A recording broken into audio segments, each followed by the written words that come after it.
PaulJoseph Goebbels, October 29, 1897 to May 1, 1945, was a German Nazi politician and philologist who was the Gauleiter, district leader, of Berlin, chief propagandist for the Nazi Party, and then Reich Minister of Propaganda from 1933 to 1945.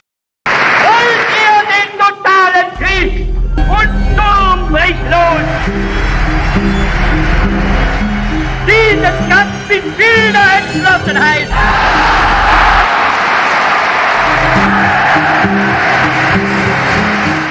The Reich Ministry for Public Enlightenment and Propaganda, Reichsministerium für Volksaufklärung und Propaganda, RMVP, also known simply as the Ministry of Propaganda, Propagandaministerium, controlled the content of the press, literature, visual arts, film, theater, music, and radio in Nazi Germany.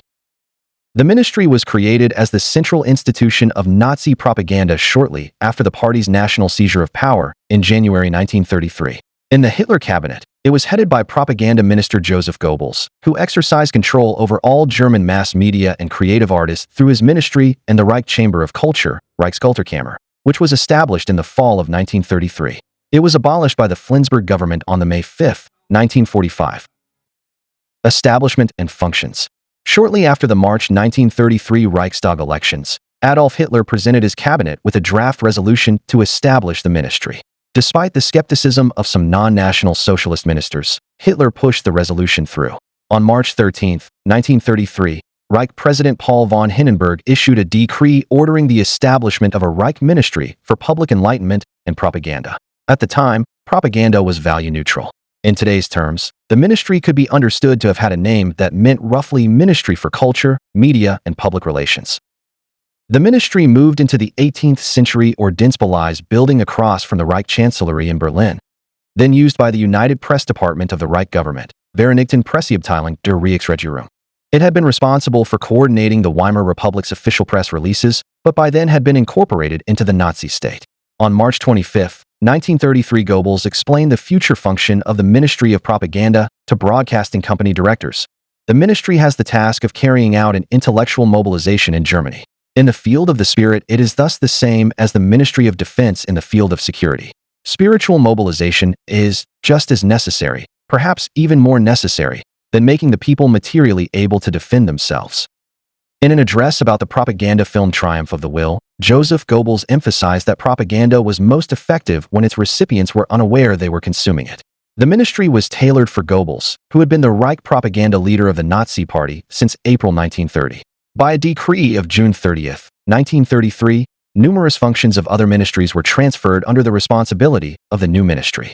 The role of the new ministry was to centralize Nazi control of all aspects of German cultural, mass media, and intellectual life for the country. Structur. The RMVP grew steadily.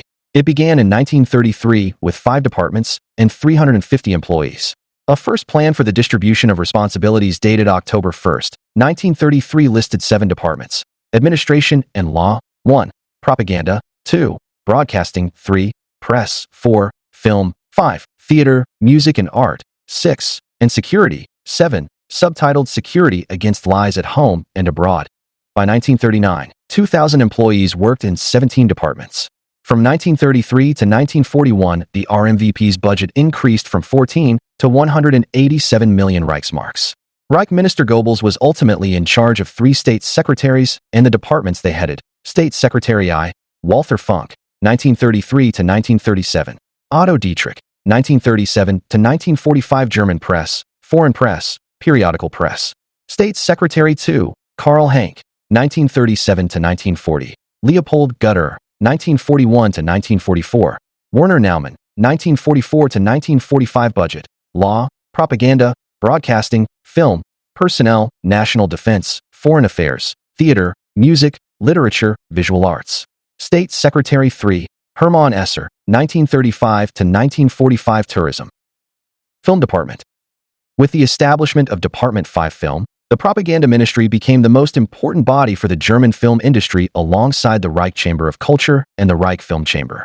Initially, little changed in the formal structure of German film censorship after the founding of the RMVP. The inspection and review offices that had existed since 1920, notably the Central Film Inspection Office, were incorporated into the RMVP's film department, which was headed by State Secretary, Ministerial Rat. Ernst Seeger, who had headed the Weimar Republic's Reich Film Office in the Ministry of the Interior since 1919. Fritz Hitler, director of the 1940 anti-Semitic Nazi propaganda film The Eternal Jew, followed him in 1939, and then Hans Hinkel in April 1944.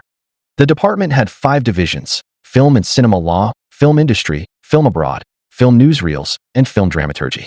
In 1938, the German Film Academy at Babelsberg, the first state-run German training center for film artists, was added as an additional department. The head of the film department also assumed responsibility for the production of certain feature-length documentaries and was in charge of the newsreel Deutsche Wochenschau, German weekly review. He supervised the completion of the newsreels and saw to it that they were favorably placed in cinema programs. Influence on the press, film, and broadcasting.